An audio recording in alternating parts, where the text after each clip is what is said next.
Welcome back guys.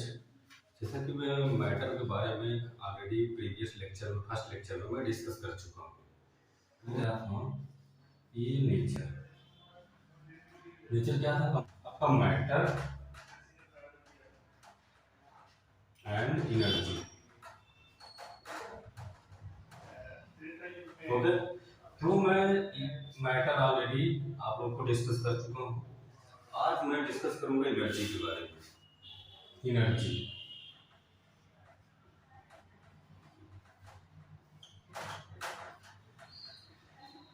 क्या है मैं बताता हूँ।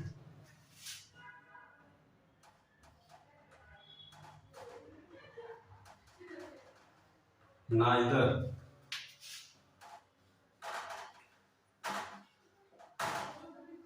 occupies space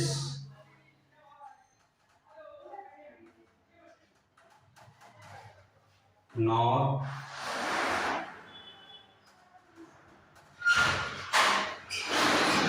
possesses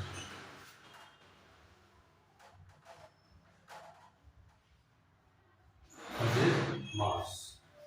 तो एनर्जी हमारा क्या है? neither occupies space nor possesses mass।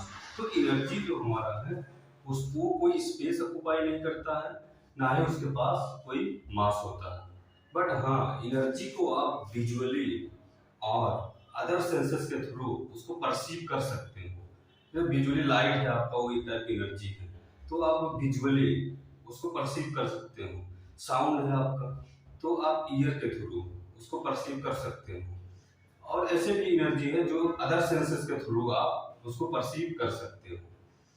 Energy को जो डिफाइन किया गया, ये फिजिकल बेसिस पे डिफाइन नहीं किया गया। एनर्जी को डिफाइन किया गया किसकी बेसिस पे? दो बेसिस, ऑपरेशनल बेसिस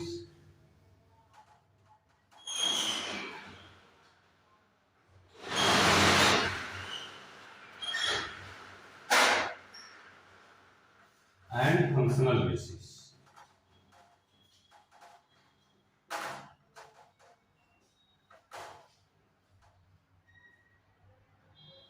तो एनर्जी को फिजिकल बेसिस पे डिफाइन नहीं किया गया है, एनर्जी को ऑपरेशनल बेसिस पे डिफाइन किया गया है, फंक्शनल बेसिस पे। मैं आप लोगों को एक एग्जांपल लेता हूँ फोर्स का। फोर्स से मैं आप लोगों को समझाऊंगा कि कैसे इफेक्ट करता है एनर्जी। तो फोर्स भी आपका कोई ऑब्जेक्ट या मैटर थोड़ी है, वो ये टाइप की एनर्जी ही है।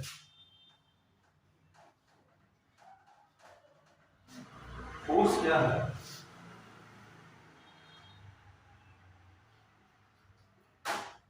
which brings about a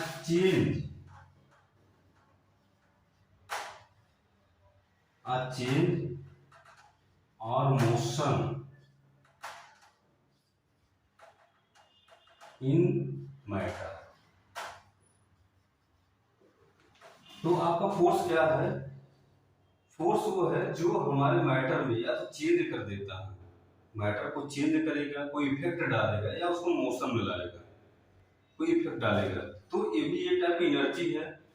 force एक टाइप का, मैंने अभी यही बताया कि फोर्स एक टाइप का एनर्जी है। तो कितने टाइप के फोर्सेस होते हैं?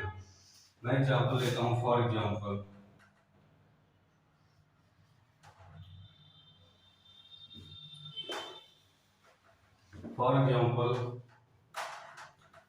ग्रेविटेशनल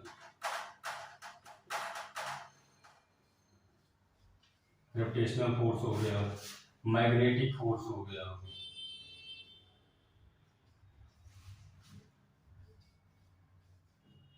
साउंड हो गया,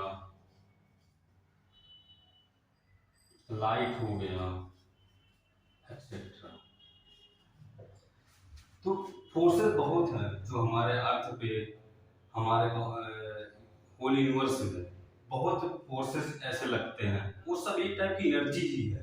तो इसीलिए मैं फोर्स के बारे में आप लोग को डिस्कस किया। और ये फोर्सेस और भी फोर्सेस होते हैं, बस मैं बेसिक बताने के लिए इतना ही फोर्सेस में एग्जांपल लिया। बाकी और भी फोर्सेस हैं जो अप्लाई होते हैं पूरे यूनिवर्स में एनर्जी के रूप में। ओके, और मैं बताता हूँ इसी डिफिनेशन के बेसिस पे जो एनर्जी हमारा है दो फेजेज में होते हैं। कौन कौन सा फेज होता है? फर्स्ट फेज होता है एनर्जी का पोटेंशियल एनर्जी,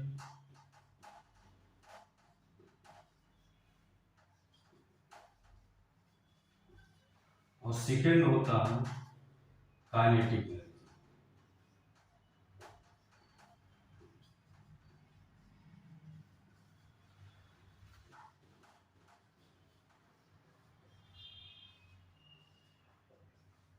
टू फेजेज होते हैं एनर्जी में, इसी डिफिनेशन के बेस पे जो हमारे डिफिनेशन अभी आप लोगों को सामने डिस्कस किया, पोटेंशियल एनर्जी, काइनेटिक एनर्जी। अब मैं आप लोग को इसको बोल सकते हो stored energy.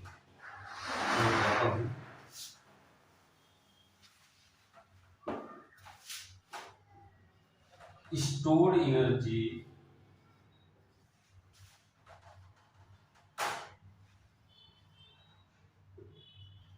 stored energy into structural organization of matter।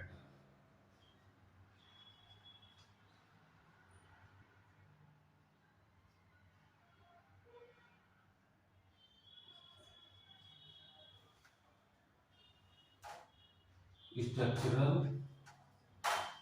Organisation of matter. तो क्या है पोटेंशियल एनर्जी? क्या है, मैं ये सपोज करो ये कोई ऑब्जेक्ट है, ऑब्जेक्ट ये कोई मैटर ही है, ऑब्जेक्ट है तो कोई मैटर है, ठीक है। तो इसमें सपोज करो ये हमारा है कार्बन, हाइड्रोजन, इस बॉन्ड से हमारा ऑक्सीजन, नाइट्रोजन, कोई और बॉन्ड है मेरा सल्फर, कुछ भी ऐसे मेरा बना। इसमें ये जो है एनर्जी, क्या मैं बोला, स्ट्रक्चरल ऑर्गेनाइजेशन ऑफ मैटर। कोई भी मैटर स्ट्रक्चरल ऑर्गेनाइजेशन में रहेगा ही, तो स्ट्रक्चरल ऑर्गेनाइजेशन में जो एनर्जी यहाँ स्टोर है वो भी हमारा है पोटेंशियल एनर्जी। ओके, तो सेकेंड पॉइंट मेरा जो सेकेंड फेज है वो है काइनेटिक एनर्जी।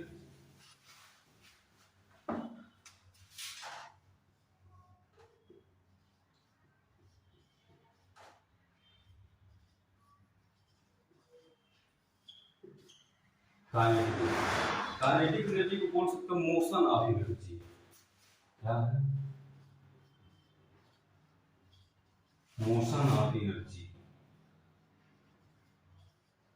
या इसको बोल सकते हो कि मोशन ऑफ एनर्जी या एक्टिव एनर्जी इन मैटर। जो हमारा मैटर है और active energy,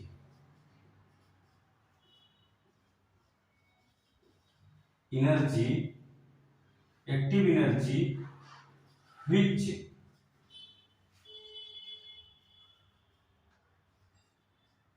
effect on matter.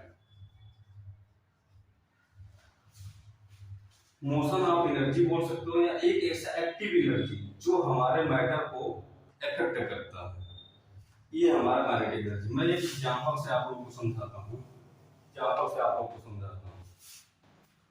तो ये सपोज करो कोई फुटबॉल प्लेयर का लेग है,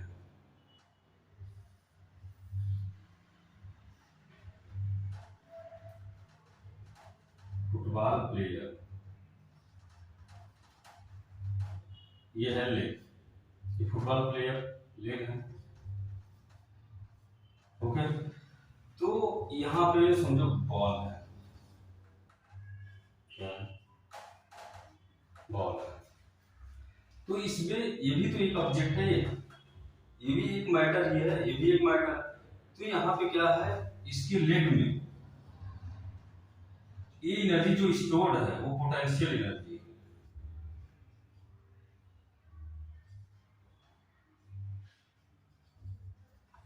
और जब ये लेग इसको रेज करता है, रेज करके इस पे स्ट्राइक करता है इस बॉल पे, तो यही पोटेंशियल एनर्जी चेंज हो जाता है kinetic energy.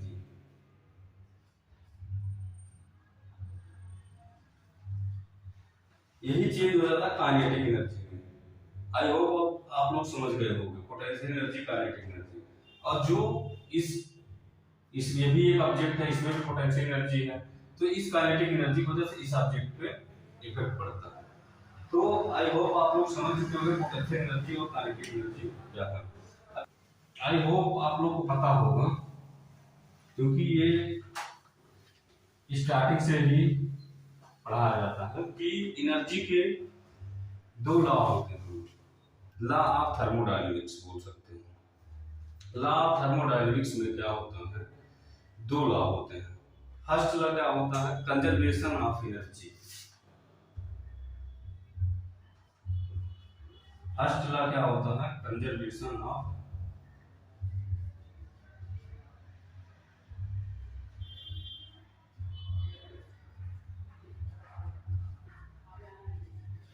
Conservation of energy. इसका मतलब ये है कि हमारे होल यूनिवर्स में एक बार एनर्जी जितने आ गई, जितना क्रिएट हो गया यूनिवर्स के टाइम पे, जब हमारा यूनिवर्स ये डेवलप हुआ, तो उसी टाइम में जितना एनर्जी इस यूनिवर्स में आ गया,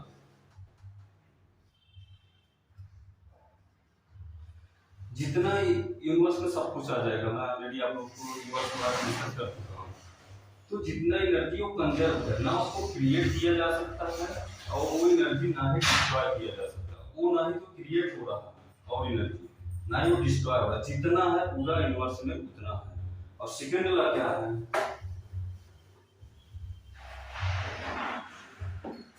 सेकंड लॉ क्या है, एक फॉर्म से दूसरे फॉर्म में जब चेंज होता है तो 100% एनर्जी का ट्रांसफर नहीं होता। कुछ एनर्जी क्या होता है, हीट के फॉर्म में लॉस होता है। तो क्या है, मैं एग्जांपल से बताता हूं। फॉर एग्जांपल आपको ये है केमिकल एनर्जी।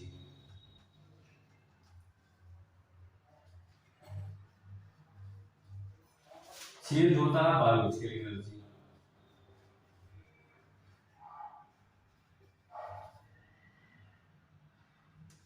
बायोलॉजिकल एनर्जी, तो केमिकल एनर्जी बायोलॉजिकल एनर्जी में जब चेंज होगा तो यहाँ 100% पूरा एनर्जी नहीं होगा, कुछ एनर्जी हीट के रूप में लॉस होगा। तो यही सेकंड लॉ ऑफ थर्मोडायनामिक्स का यही सेकंड लॉ है कि जब एक फॉर्म से दूसरे फॉर्म में चेंज होगा एनर्जी, तो 100% कभी नहीं चेंज होता है, उसमें कुछ ना कुछ एनर्जी हीट के फॉर्म में लॉसेस होते हैं। तो यही एनर्जी का इतना ही बेसिक था। बाकी और डीप अगर आपको जानना हो तो फिजिक्स के टीचर आपको ये डिटेल और बताएंगे। मेरा जो मोटिव था बताने का वो था बायोलॉजी तक लाने का। तो आप लोग इतना जान चुके होंगे बेसिक कि मैटर क्या है, एनर्जी क्या है। और मैं ये सब मैटर और एनर्जी नेचर के बारे में इसलिए बताया कि आप लोग जानोगे। अब आपको पता चला होगा एक एटम ही है जो सब कुछ बना, वो अब एक एटम मैटर हो गया, उसमें जो फोर्सेस लग रहे हैं वो एक एनर्जी है। तो मैटर और एनर्जी से ही पूरा हमारा सब कुछ बना है, पूरे यूनिवर्स में सब कुछ बना है। ठीक है, तो इसीलिए मेरा मोटिव तो बताने का जो नेक्स्ट लेक्चर आएगा, थर्ड लेक्चर, तो उसमें मैं साइंस के बारे में बताऊं। जब इंट्रोडक्शन मैंने डिस्कस किया था, इंट्रोडक्शन में सबसे पहले डिस्कस किया था नेचर एंड साइंस। तो साइंस के बारे में मैं नेक्स्ट लेक्चर में डिस्कस करूंगा। Thank you so much for watching this video. I hope आप लोग समझते होंगे। जय हिंद।